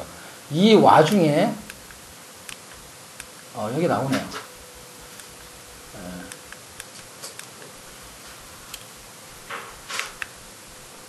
이 와중에 이 사건이 쭉 나오네요. 암논을 죽이고 도망간 압살롬을 부르던 다윗. 압살롬은 사면했지만 그가 환심을 사고 압살롬의 반역이 벌어져요. 그리고 나서 광야로 쫓겨나요. 이게 한 10여 년 지나가면서 벌어져요. 한 10년 정도가 지나면서 이 사건이 극대화되기 시작합니다. 그냥 죄의 싹슨 사망인데 잠복기를 거친단 말이에요. 잠복기를. 다윗이 극복하는 마음을 설명하는데 32일치에 보시면 어떻게 극복하냐. 시므이가 다윗을 저주해요.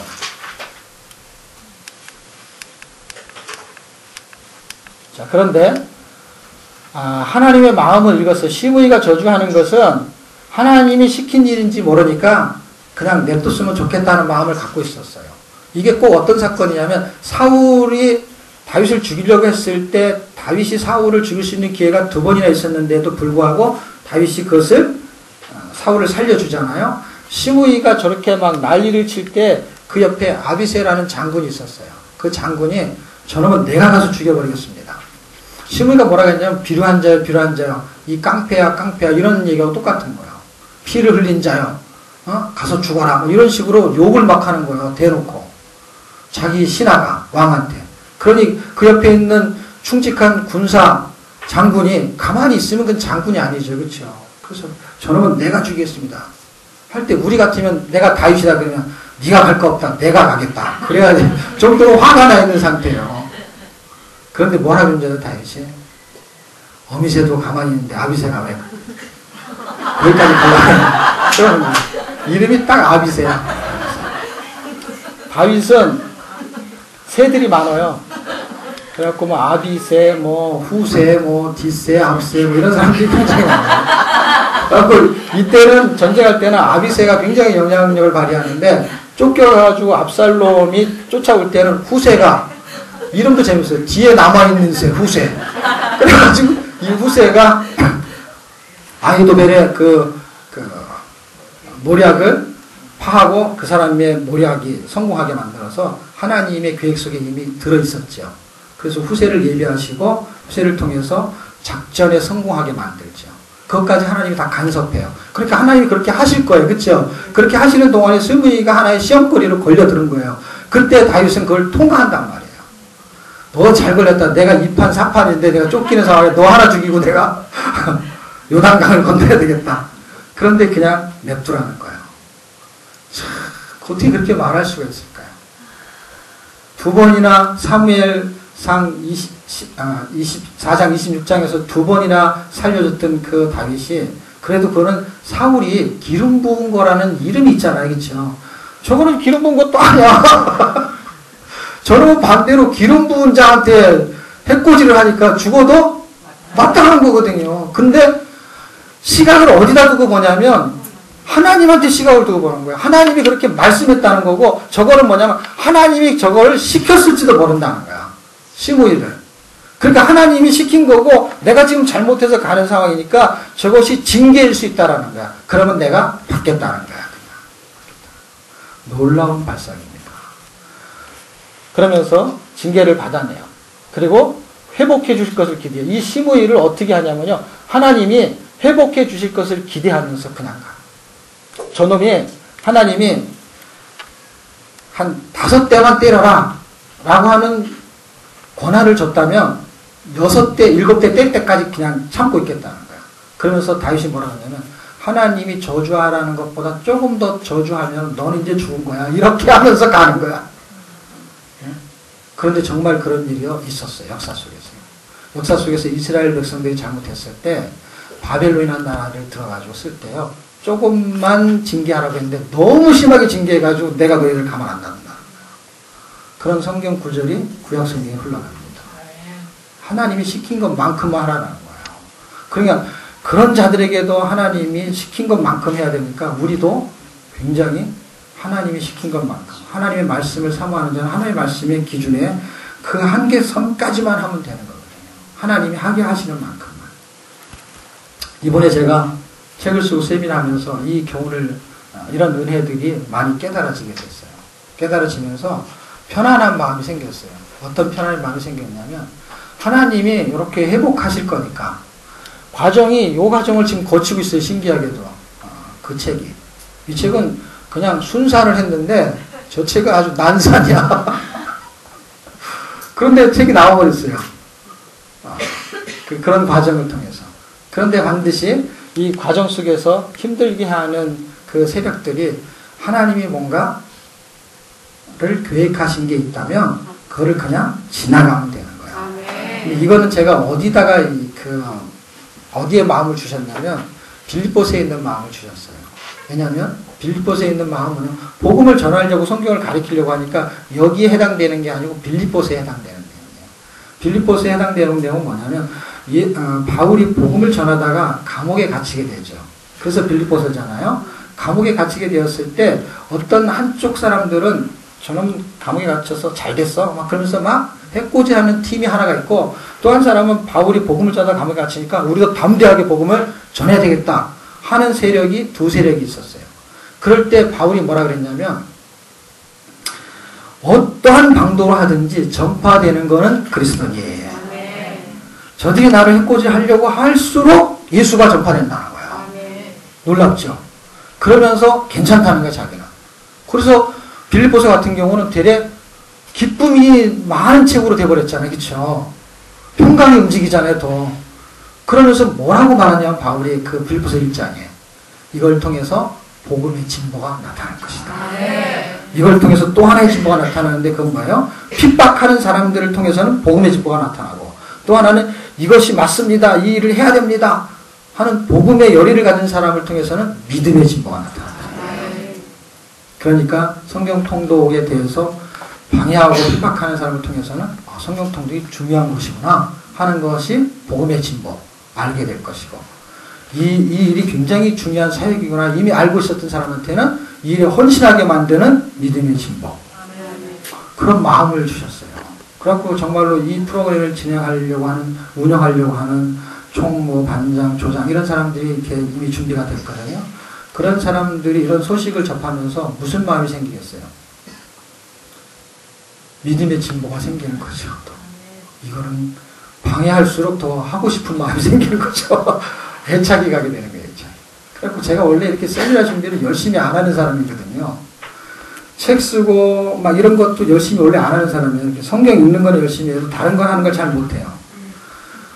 근데 세미나 준비를 해야 하는 과정에서 계속 그런 일이 생기니까 무슨 마음이 생기냐면 열심히 하고 싶은 마음이 생기는 거예요.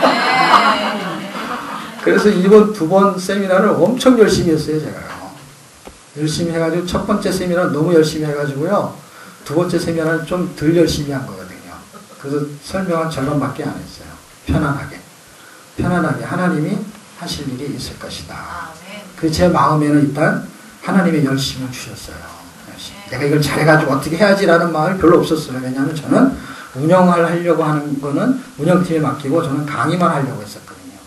그럼 그분들이 이제 장소 정하고 다 이걸 준비하는 거예요. 돈, 회계 관리 다 하고 저는 강의만 하는 거예요. 사람이 준다는 얘기도 없더라고. 그래서 그냥 강의만 하려고 하는데 그런 일이 생기니까 어떻게 해요? 강의를 잘하고 싶은 마음이 막 생기는 거예요. 그런 생김이 뭘 어떻게 해서 사람들에게 환심을 사서 어떻게 해서 일을 크게 해야 되겠다 하는 마음이 아니라 이거는 진리를 분명하게 선포하고 하나님의 생명들을 살려내는 일이 이렇게 소중한 일이구나 하는 마음을 불리듯 일어나게 하셨어요. 그래서 아주 중요한 사역이다라는 것을 각인시키셨어요. 이미 그렇게 알고 했는데도 불구하고 그런 마음을 하여튼 더 많이 생기게 하셨습니다. 그래서 그 과정을 뚫고 가는데 바울의 사건과 다윗의 사건을 보면서 그냥 축복할 수 있는 마음으로 가는 거예요. 축복하는 거예요. 어떻게 해요? 그냥 축복하는 거예요. 계속. 도란도를 축복하고 책을 축복하고 거기에 종사된 사람들을 축복하는 거예요. 계속. 그리고 견제하는 사람들을 축복하는 거예요. 계속. 왜? 하나님이 하실 일이 분명히 있기 때문에 그렇습니다. 모든 상황을 하나님하고의 관계로 처리하는 거예요. 하나님 관계로. 분명히 나를 통해서 하나님이 하실 일이 있으니까 징계가 있으면 하나님이 무슨 일을 하실 일이 있을 것이다. 압박이 있거나 고난이 있으면 하나님이 하실 일이 있을 것이다. 라고 보는 거예요. 그러면 하나님이 뚫고 갈 수 있는 힘을 주실 줄을 믿는 것이죠. 자, 그런 은혜 속에서 이제 다윗이 하나님 백성을 통치하고 있는데 아주 어려운 일이 생겨요. 백성들이 굉장히 아파하고 힘들어해요.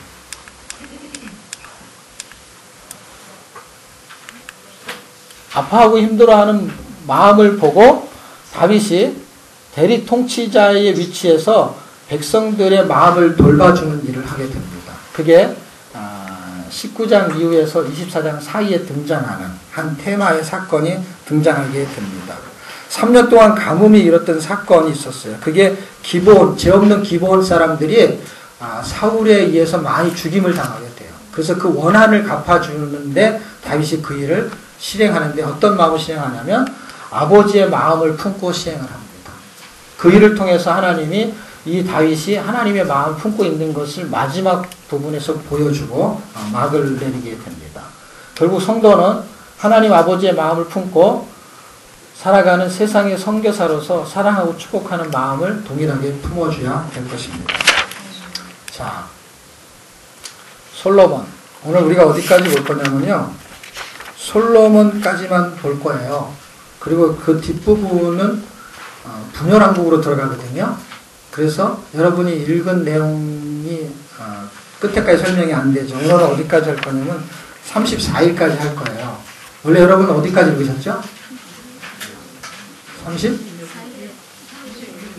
이틀치는 분열왕국에 해당되기 때문에 분열왕국에 같이 묻혀서 하는 게 여러분이 기억하기도 좋을 것 같아요. 그래서 오늘은 여기까지만 할 거거든요. 솔로몬까지만. 자, 그러면 33일치에 되는 이야기가 156쪽에 있습니다. 156쪽에 보시면 솔로몬이 이제 왕을 하게 돼요. 왕상 1장에서 왕을 하게 됩니다. 왕을 하면서 그가 제일 첫 번째 한 일이 뭐냐면 일천번제를 지내고요. 그리고 나서는 성전 건축을 해요. 일천번제를 지내고 나서 그가 받은 은혜는 무기영화를 받게 되죠. 지혜를 받게 되죠. 그리고 세계를 이목시키는 정치를 하게 되고, 그렇지만 하나님과의 관계는 아주 미숙한 전체적인 줄거리가 이렇습니다.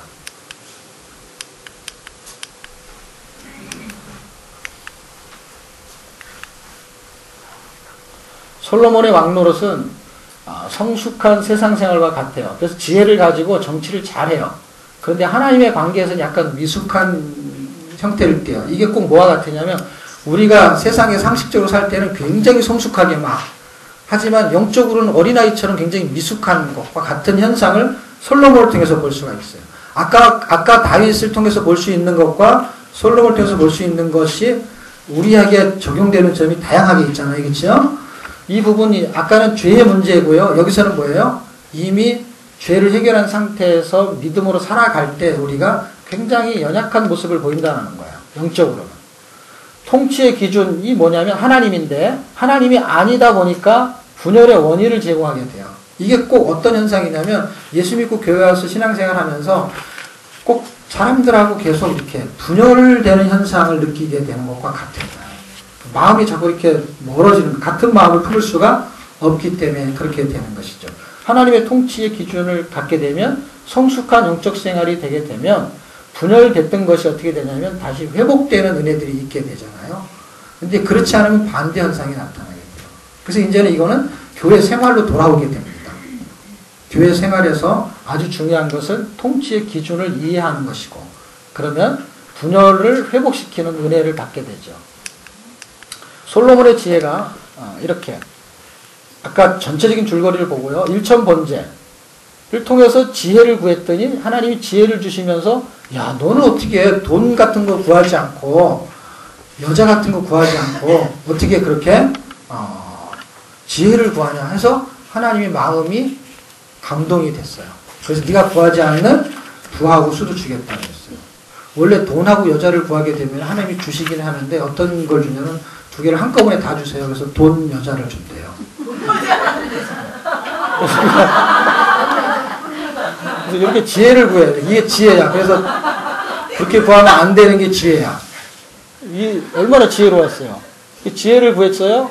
그랬더니 하나님이 정말 어떻게 해요? 부를 주셨어요. 부를 주시고 오래 살게 하니까 여자가 같이 따라오잖아요.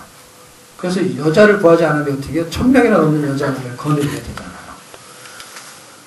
이거를 한마디로 줄여서 하나님의 감동을 먹게 만들면 부수입이 생긴다. 부와 수가 생기는 게 부수입이에요. 성전을 건축할 준비를, 갖추게 모든 준비를 다 해주신 걸 가지고 솔로몬이 이제 성전을 건축하게 됩니다. 하나님의 감동으로 신앙 고백, 다윗이 했어요. 그리고 솔로몬이 했어요. 왕노릇이 보장되는 은혜, 하나님의 감동에 하나님의 마음을 품었어요. 다윗은 그의 백성을 지혜로 통치하시겠다고 했어요. 그로 인해서 발생한 게 뭐냐면, 하나님의 은혜가 다윗의 왕권을 보장하고요. 솔로몬은 부수입이 생기는 은혜가 있었어요. 하나님 말씀대로 살겠다고 고백하는 사람들을 축복하시는 하나님을 볼 수 있습니다. 성전의 은혜.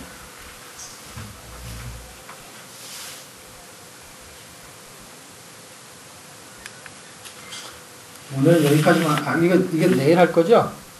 이거 어떻게 된 거죠? 34일까지죠? 아닌가? 여기까지죠? 솔로몬이 그런 은혜를 받고서요. 잠깐만요. 성전을 건축해요. 성전을 건축하는데, 성전에는 하나님의 마음이 있었다 그랬죠. 이게 성전이에요. 그걸 통해 가지고 다윗처럼 행하게 되면, 이 솔로몬이 아버지처럼 행하게 되면 이스라엘 왕위를 계속 견고하게 하겠다는 약속을 해요. 그런데 그들이 성전을 이렇게 우상 숭배를 하게 되면은 포로로 잡히게 되고 성전이 폐허가 돼서 조롱거리가 될 것이다. 그런 성전을 기준으로 말씀하세요. 성전을 세우고 나서 하나님 일천번제를 드렸을 때는 지혜를 구했을 때 지혜를 줬어요. 그리고 나서 성전을 건축하는 하나님의 은혜 속에서 성전이 건축되어졌을 때, 이때 하나님이 약속하는 건 뭐냐면, 다윗처럼 행하면 왕위를 견고하게 해주겠다라고 했는데, 우상 숭배를 하거나 하나님 말씀대로 살지 않으면 포로로 잡혀가겠다라고 하는데 성전을 걸고 넘어지는 거예요. 그러면 성전을 폐허로 만들어버리겠다. 이렇게 말해요. 그러면서 성전이 기준되는 것을 점진적으로 설명해. 왜냐하면 하나님의 마음은 어디에 있는 거예요? 성전에 있는데 네가 마음이 떠났으니까 마음이 없는 건 성전이 없는 거기 때문에 없는 것을 설명하려고 어떻게 하냐면 마음이 있는 게 보이지가 않잖아요. 그러니까 네 마음이 나한테 없다라는 걸 증명하기 위해서 성전을 무너뜨리면서 하나님이 떠난 거예요. 마음이 없어지는 거를 보여주는 거란 말이에요. 네. 솔로몬이 그런데 이방 여인을 마음의 품음으로 인해 가지고 진짜 마음이 떠나버렸어요. 마음이 떠나면은 성전에서 하나님의 마음이 떠난 거예요. 그래서 성전이 없어지는 거를 폐허로 만들어버리겠다라는 걸로 설명하고 있는 거예요. 이스라엘 하나님 여호와를 떠나요. 하나님이 진노하세요. 남왕국과 북왕국으로 분열되게 돼요. 그래서 남쪽은 르호보암, 북쪽은 여로보암 이렇게 분열되게 돼요. 하나님은요. 떠난 사람들의 마음을 돌이키게 하려는 게 하나님의 마음이에요. 놀라운 마음이죠. 여러분 성경 구절을 하나 보겠습니다.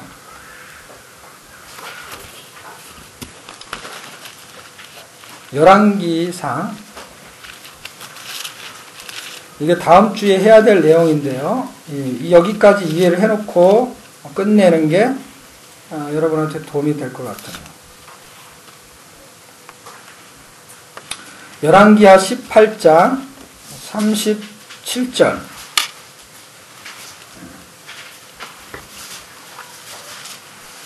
같이 한번 읽어요. 시작. 여호와여 아직 못 찾았어요? 열왕기상 18장 하라 그랬어요? 순종을 잘 하시는구나. 열왕기상 18장 37절 찾으셨어요?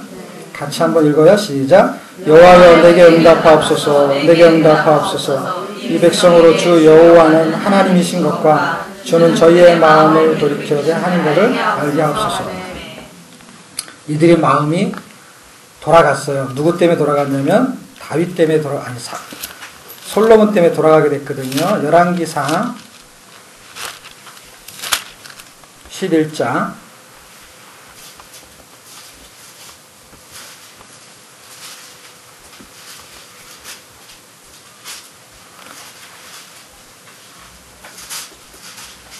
9절 말씀 한 절만 읽어요. 시작. 솔로몬이 마음을 돌이켜 이스라엘 하나님 여호와를 떠남으로 여호와께서 저에게 진노하시니 여호와께서 일찍이 2번이나 저에게 나타나시고 2번은 첫 번째 1천 번제고요. 2번째는 성전 건축했을 때 나타나서 너는 이스라엘 하나님을 떠나면 안 된다 했는데 떠났다 이 말이에요. 떠나고 나서 남북으로 갈라지게 돼가지고 남북으로 갈라진 상태에서 엘리야가 등장해서 그들이 여로보암의 길로 가서 바알에게 세상에게 빼앗긴 마음을 하나님은 찾아오시겠다라는 거예요. 이 찾아오시는데 우리하고 방식이 약간 달라요. 우리는 이런 거죠. TV의 드라마를 보면은 불륜의 이야기가 가끔 이렇게 나오게 되죠. 그래서 어떤 남자가 자기 아내가 있는데 다른 여자를 만나고 있어요. 그러면은 그 소식을 어떤 친구에게 전해들은 아내는 어떻게 해요? 그 현장을 잘 뒤를 밟아가지고 그 현장 검증을 하러 가죠. 그쵸? 그래갖고 딱 나타나서 만나죠. 그랬을 때, 그 남편의 아내가 불륜을 저지르고 있는 그 자기 남편과 아내를 딱 만났을 때 드라마에서 나타나는 현상이 주로 어떤 현상이 나타나죠? 그렇지. 그 자기 남편을 건드린 여자의 머리 끄댕이를 잡으면서 막 흔들죠. 그게 보통 드라마 이야기예요. 그런데 하나님이 자기가 사랑하는 아내든 남편이든 중요하지가 않아요. 둘 중에 하나가 불륜인 겁니다. 자기가 사랑하는 그리스도의 신부인 자기 아내가 세상을 사랑하는 거예요. 그래갖고 마음을 그걸로 빼앗겨 버렸어요. 그래서 그 마음을 빼앗긴 걸 돌이키게 하려고 하는데 보통 세상의 방식은 그 상대방의 머리채를 흔들어 가지고 무슨 그 상황을 어떻게 회복시켜 보려고 노력을 하잖아요. 그런데 하나님은 세상을 건들지 않고요.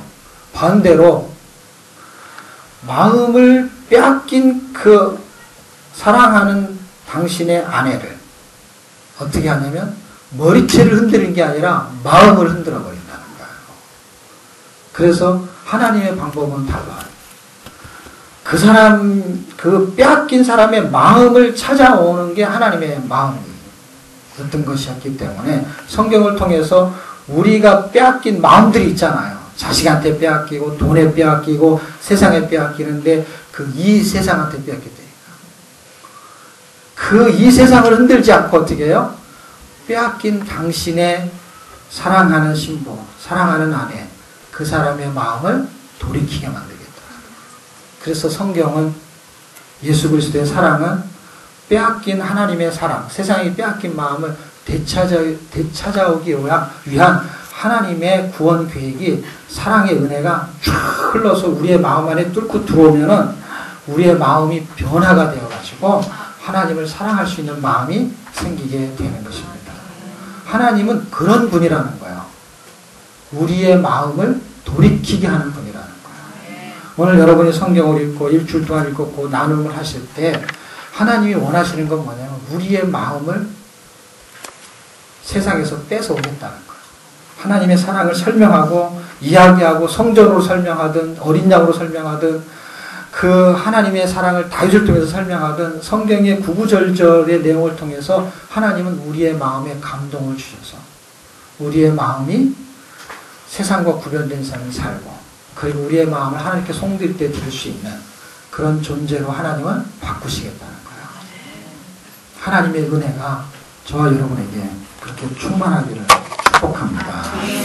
시간은 다 됐지만 그 159쪽에 있는 시편, 잠언, 전도, 아가서를 그냥 한 번만 훑어보겠습니다.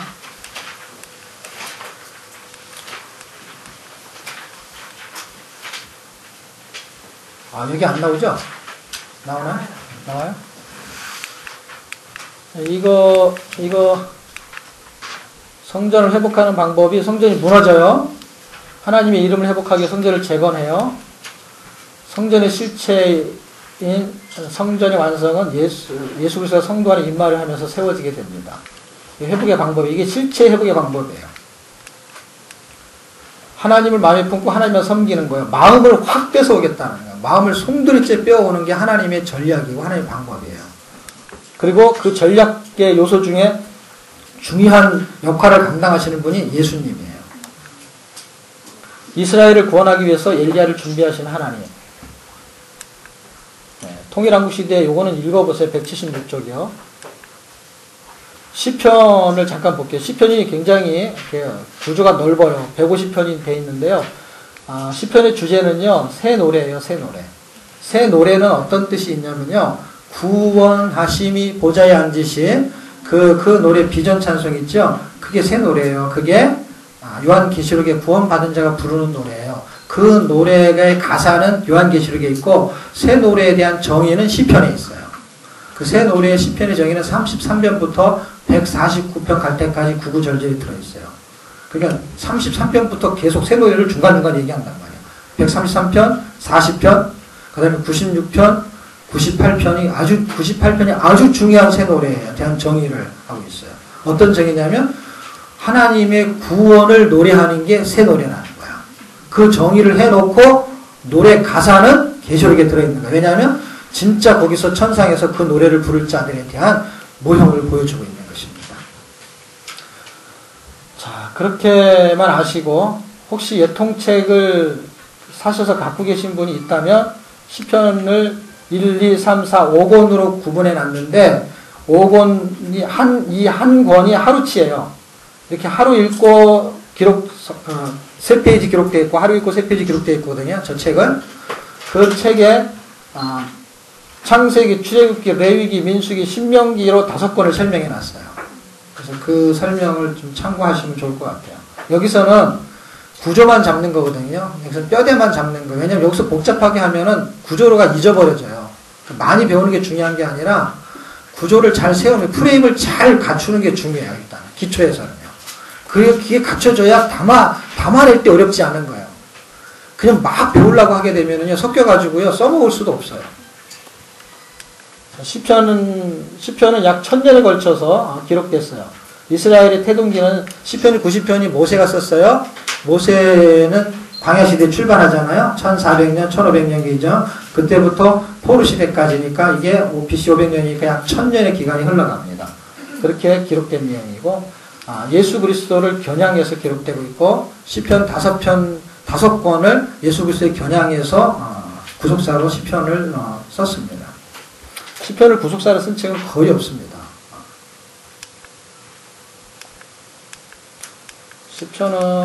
시편은 여기까지만 하고요.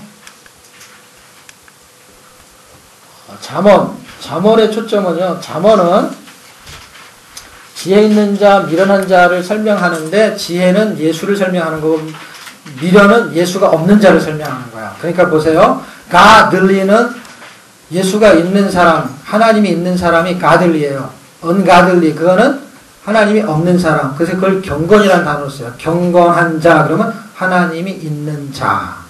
불경건, 그거는 하나님이 없는 자를 말하는 거예요. 이 지혜와 미련은 이 성경에서 뭘 말하냐면 하나님의 지혜, 그리스도의 지혜를 말하는 거예요. 그러니까 이 지혜는 하나님이 예수 그리스도가 있는 자, 미련한 자는 그리스도가 없는 자를 설명해요. 그래서 그 지혜는 음녀 입술, 음부의 길, 생명을 사냥하고 5장에서 7장까지가 아주 중요한 장으로 제가 설명하려고 하거든요. 그 산상수훈이 있는 것처럼 잠언에도 수훈이 있다 해서 5, 6, 7장이잖아요. 여기도 5, 6, 7장이 그 역할을 해요. 그래서 잠언수훈이라고 제목을 붙여본 거예요. 음녀가 생명을 사냥해요. 지혜 없는 자들은 거기서 생명을 잃어버려요. 지혜 있는 자는요, 생명을 보존한다는 거예요. 그래서 뭐가 싸우냐면 음녀와 지혜가 싸워요. 음녀의 길에 빠지지 말라. 이 음녀가 성경에 어떻게 나오냐면요, 신약성경 요한계시록에 음녀가 나와요. 바델론은 나와요. 그리고 음부가 나와요, 여기서요. 그리고 지금 여기 잠언에서 말하려고 하는 것은 어떤 얘기냐면 세상의 지혜를 말하는 게 아니고 하나님의 지혜를 설명하려고 하는 거예요. 어떻게 하면 생명을 살 수가 있는지를 설명하는 거예요. 이게 진짜 지혜예요. 지금 성경에서 말하는 보증 쓰지 말아라 그런 이야기를 하려는 게 목적이 아니에요. 세상의 지혜를 목적으로 설명하는 게 아니고 잠언은 하나님의 지혜를 설명하려고 하는 거예요. 여러분, 돈을 많이 보고 공부를 잘하는 게 지혜가 맞습니다. 그런데 영원히 사는 지혜는요, 그보다 훨씬 뛰어난 지혜예요. 아멘. 어떻게 하면 영원히 살 수 있느냐? 그 지혜를 설명하고 있는 거예요. 그게 잠언이에요. 자, 잠언, 솔로몬의 지혜예요. 하나님을 경외하는 게 지혜예요. 자기 은은 사망이에요. 어떤 길은 바르나 필경 사망의 길이에요.